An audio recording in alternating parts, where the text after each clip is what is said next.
আসসালামু আলাইকুম। সবাইকে স্বাগত জানাচ্ছি আমি নাইম ফাথম মুবিন। শুরুতে সংবাদ শিরোনাম। বাংলাদেশের সর্বশেষ গুরুত্বপূর্ণ আপডেট সংবাদে আপনাকে স্বাগত। শুরুতে সংবাদ শিরোনাম, পরে বিস্তারিত।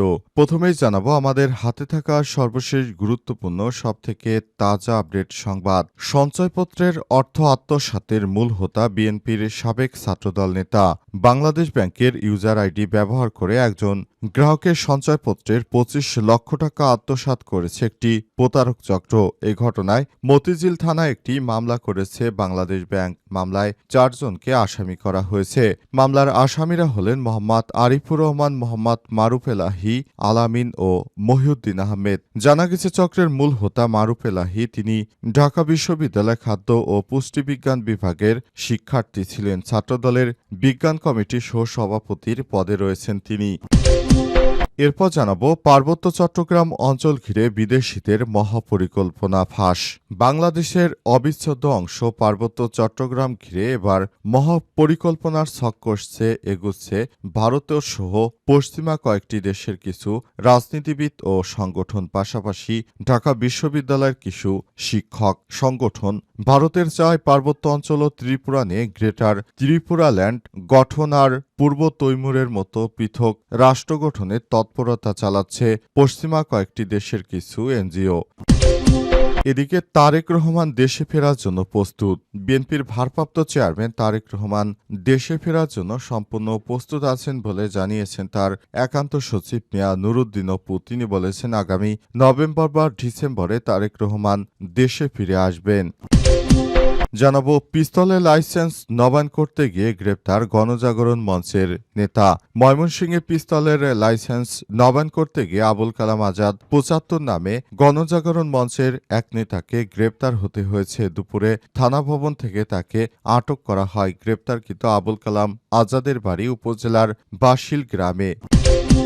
এবং সর্বশেষ জানাবো চাকরির শেষ দিন স্কুলেই প্রাণ গেল প্রধান শিক্ষকের। সিরাজগঞ্জের রায়গঞ্জে চাকরি জীবনের শেষ কর্মদিবসে হৃদরোগে আক্রান্ত হয়ে না ফেরার দেশে পাড়ি জমালেন মোহাম্মদ ফজলুল করিম ৬০ নামের এক শিক্ষক। তার এমন মৃত্যুতে শোকের ছায়া নেমে এসেছে শিক্ষক, কর্মচারী এবং এলাকাবাসীর মধ্যে। নিহত মোহাম্মদ ফজলুল করিম উপজেলা ব্রাক্ষগাছা হামিদ দামিন সরকারি প্রাথমিক বিদ্যালয়ের ভারপ্রাপ্ত প্রধান শিক্ষক হিসেবে দায়িত্ব পালন করতেন। তিনি রায়গঞ্জ উপজেলার পাঙ্গাশী ইউনিয়নের মীরের দেউলমুড়া এলাকার বাসিন্দা। মৃত্যুকালে স্ত্রী ও এক ছেলে, এক মেয়ে, অসংখ্য শুভাকাঙ্ক্ষী রেখে গেছেন তিনি বলে জানা গেছে। প্রিয় দর্শক, এতক্ষণ শুনছিলেন সংবাদ শিরোনাম, এবারে বিস্তারিত। তবে তার আগে বন্ধুরা অনুরোধ থাকবে এই সংবাদটিতে একটি লাইক দিন। এই চ্যানেল আপনি নতুন হয়ে থাকলে আমাদের সংবাদটি দেখতে দেখতে চ্যানেলটি সাবস্ক্রাইব করে রাখুন। কমেন্ট করে বন্ধুরা আপনার মূল্যবান মতামত জানিয়ে দিন আপনি বিশ্বের কোন দেশ থেকে বা বাংলাদেশের কোন স্থান থেকে আমাদের সংবাদটি দেখছেন এবং শুনছেন। আর বন্ধুরা সংবাদটি আপনার সোশ্যাল মিডিয়া ফেসবুকে শেয়ার করে বন্ধুদেরও দেখার সুযোগ করে দিন। আর গাজা যুদ্ধে আপনি যদি নিরীহ ফিলিস্তিনিদের ভালোবেসে থাকেন কমেন্টে ইয়েস লিখে বিশ্ববাসীকে জানিয়ে দিন। এবারে বিস্তারিত। সঞ্চয়পত্রের অর্থ আত্মসাতের মূল হোতা সাবেক ছাত্রদল নেতা। বাংলাদেশ ব্যাংকের ইউজার আইডি ব্যবহার করে একজন গ্রাহকের সঞ্চয়পত্রের ২৫ লক্ষ টাকা আত্মসাৎ করেছে একটি চক্র। এই ঘটনায় মতিঝিল থানায় একটি মামলা করেছে বাংলাদেশ ব্যাংক। মামলায় ৪ জনকে আসামি করা হয়েছে। মামলার আসামিরা হলেন মোহাম্মদ আরিফুর রহমান, মোহাম্মদ মারুফ এলাহি, আলামিন ও মহিউদ্দিন আহমেদ। তাদের মধ্যে আরিফুর রহমানকে বৃহস্পতিবার সন্ধ্যায় মতিঝিল এলাকা থেকে গ্রেপ্তার করা হয়েছে। জানা গেছে এই চক্রের মূল হোতা মারুফ এলাহি তিনি ঢাকা বিশ্ববিদ্যালয়ের খাদ্য ও পুষ্টিবিজ্ঞান বিভাগের ২০০৭-৮ সেশনের শিক্ষার্থী। ছাত্রদলের বিগত কমিটির সহ-সভাপতি ছিলেন। তার আগের কমিটির যুগ্ম সাধারণ সম্পাদক এবং ঢাকা বিশ্ববিদ্যালয় অমর একুশে হল শাখার আহ্বায়ক ছিলেন। তার বাবা মোহাম্মদ আব্দুল কাদির, মাতা হাওয়া বেগম। তারা ঢাকার তেজগাঁয়ের পূর্ব তেজজুরি বাজার এলাকায় থাকতেন। গ্রামের বাড়ি লক্ষ্মীপুরের রামগঞ্জ থানার কাঞ্চনপুরে।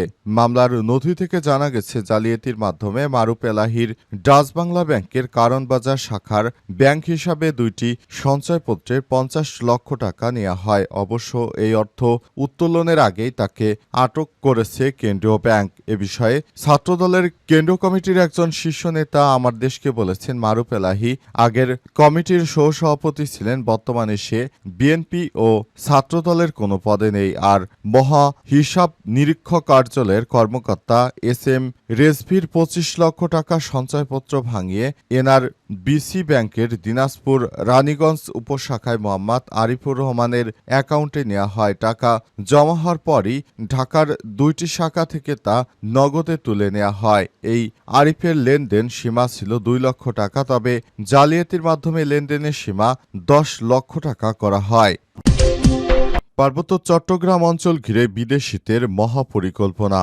বাংলাদেশের অবিচ্ছেদ্য অংশ পার্বত্য চট্টগ্রাম ঘিরে মহাপরিকল্পনা নিয়ে এগুচ্ছে ভারতসহ পশ্চিমা কয়েকটি দেশের কিছু রাজনীতিবিদ ও সংগঠন। ভারতের এই পার্বত্য অঞ্চল এবং ত্রিপুরা নিয়ে গ্রেটার ত্রিপুরা ল্যান্ড গঠন আর পূর্ব তিমুরের মতো পৃথক রাষ্ট্র গঠনের তৎপরতা চালাচ্ছে পশ্চিমা কয়েকটি দেশের কিছু এনজিও, ঢাকা বিশ্ববিদ্যালয়ের কিছু শিক্ষক এবং কয়েকটি বাম রাজনৈতিক দলের নেতারা তাদের সহযোগী হয়ে কাজ করছেন, এমন বর্ণনা তুলে ধরা হয়েছে স্বরাষ্ট্র মন্ত্রণালয়ের একটি কার্য বিবরণীতে। আগামী জাতীয় সংসদ নির্বাচনের আগে 3 পার্বত্য জেলাকে অস্থিতিশীল করার আরও চেষ্টা করা হবে বলে আশঙ্কার কথা জানানো হয়েছে। সামরিক বেসামরিক প্রশাসনের ঊর্ধ্বতন কর্মকর্তারা বিভিন্ন গোয়েন্দা সংস্থার সদস্যদের গত মঙ্গলবার স্বরাষ্ট্র মন্ত্রণালয়ের প্রধান উপদেষ্টার কার্যালয়ে প্রেরণের জন্য 10 পৃষ্ঠার কার্য বিবরণী প্রস্তুত করা হয়েছে। এতে পার্বত্য চট্টগ্রাম নিয়ে দেশি বিদেশি বিভিন্ন সংস্থা, সংগঠন এবং ব্যক্তির নানামুখী অপতৎপরতা তুলে ধরে নির্দেশনা চাওয়া হয়েছে। ওই এলাকার নিরাপত্তার দায়িত্বে থাকা নিয়োজিত সশস্ত্র বাহিনীর সদস্যদের বিরুদ্ধে মিথ্যাচার ও গুজব ছড়িয়ে স্বার্থ হাসিলের চেষ্টা করা হচ্ছে বলে কার্য বিবরণীতে তুলে ধরা হয়েছে। তারেক রহমান দেশে ফেরার জন্য প্রস্তুত। বিএনপির ভারপ্রাপ্ত চেয়ারম্যান তারেক রহমান দেশে ফেরার জন্য সম্পূর্ণ প্রস্তুত আছেন বলে জানিয়েছেন তার একান্ত সচিব মিয়া নুরুদ্দিন অপু। তিনি বলেছেন, আগামী নভেম্বর বা ডিসেম্বরে তারেক রহমান দেশে ফিরে আসবেন। বৃহস্পতিবার 30 অক্টোবর বিকাল 3টার দিকে শরীয়তপুর পৌর বাস স্ট্যান্ডের পাশে আয়োজিত এক সভায় সাংবাদিকদের প্রশ্নের জবাবে এসব কথা বলেছেন তিনি। নুরুদ্দিন অপু বলেন, 2018 সালের 24শে ডিসেম্বর শরীয়তপুর গোসাইরহাট উপজেলা মুক্তিযোদ্ধা ভবনের সামনে নির্বাচনী প্রচারণার সময় আওয়ামী লীগ, যুবলীগ, ছাত্রলীগ নেতাকর্মীরা আমাকে হত্যার উদ্দেশ্যে নির্মমভাবে আঘাত করেছিল। আমি ভালোবাসতে এসেছিলাম শরীয়তপুরকে, কিন্তু সেদিন আমার বুক থেকে সেই ভালোবাসা কেড়ে নেওয়া হয়েছিল। আমি প্রতিশোধ নিতে চাই না, বরং সেই ভালোবাসার প্রতীক হিসেবে আগামী নির্বাচনে শরীয়তপুর জেলার 3টি আসন বেগম খালেদা জিয়া ও তারেক রহমানকে উপহার দেওয়ার প্রতিশ্রুতি পূরণ করব। সবাই আরও উপস্থিত ছিলেন বিএনপির জাতীয় কার্যনির্বাহী কমিটির সহ সাংগঠনিক সম্পাদক সেলিমুজ্জামান সেলিম, কেন্দ্রীয় কৃষক দলের সাধারণ সম্পাদক শহীদুল ইসলাম বাবুল, সহসভাপতি কর্নেল SM ফয়সাল, কেন্দ্রীয় নির্বাহী কমিটির সদস্য মহিউদ্দিন আহমেদ জিন্টু, জেলা বিএনপির সহসভাপতি মাহফুজুর রহমান বাচ্চু সরকার, সাংগঠনিক সম্পাদক সাইদ আহমেদ আসলাম, TIM মহিদুল গনি, মিন্টু সর্দার, মাহবুব আলম তালুকদার প্রমুখ। এর আগে সকালে তিনি জাজিরার নাওডোবা থেকে পথসভা শুরু করেন এবং শরীয়তপুর সদরের বিভিন্ন স্থানে সংরক্ষিত বক্তব্য রাখেন। এর মধ্যে জেলা বিএনপির সাধারণ সম্পাদক AKM নাসির উদ্দিনের বাড়ি এবং পানি উন্নয়ন বোর্ডের সামনে অনুষ্ঠিত পথসভাগুলোতে অংশগ্রহণ করেছেন তিনি। পিস্তলের লাইসেন্স নবায়ন করতে গিয়ে গ্রেপ্তার গণজাগরণ মঞ্চের নেতা।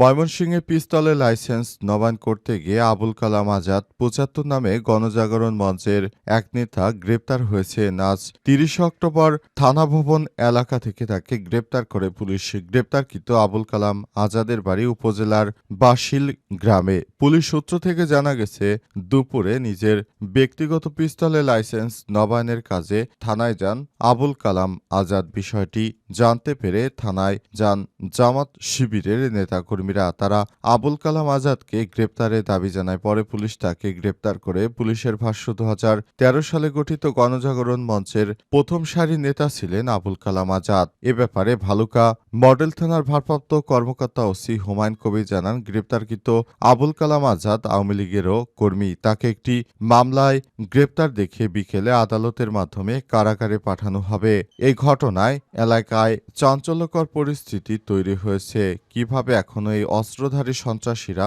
দেশের মধ্যে ঘুরে বেড়াচ্ছে, তারা যে ধরনের কর্মকাণ্ড পরিচালিত করেছে, এতে করে অনেক নিরীহ মানুষ তাদের কাছে জিম্মি হয়ে পড়েছিল। এজন্য তাদেরকে আটক করে আদালতে পাঠানোর সিদ্ধান্ত নেওয়া হয়েছে। ইতিমধ্যেই তার ব্যাপারে আদালত থেকে যে সিদ্ধান্ত গ্রহণ করা হবে সেটি শিরোধার্য থাকবে। বর্তমানে তার কাছে পিস্তল কেন? কারণ ইতিমধ্যে সরকার নির্দেশনা দিয়েছেন যে নির্বাচনের আগে কাউকে বৈধভাবে আর পিস্তল দেয়া হবে না। কাউকে পিস্তলের লাইসেন্সও নবায়ন করার সুযোগ নেই, বরং যেসব পিস্তল লাইসেন্সধারী পিস্তল রয়েছে সেগুলোকে সরকার আরও জমা নিয়েছে। কিন্তু তার কাছে এই পিস্তল কিভাবে এতদিন ধরে রয়েছে, এসব বিষয় জানতে পেরে পুলিশ তাকে আটক করেছে।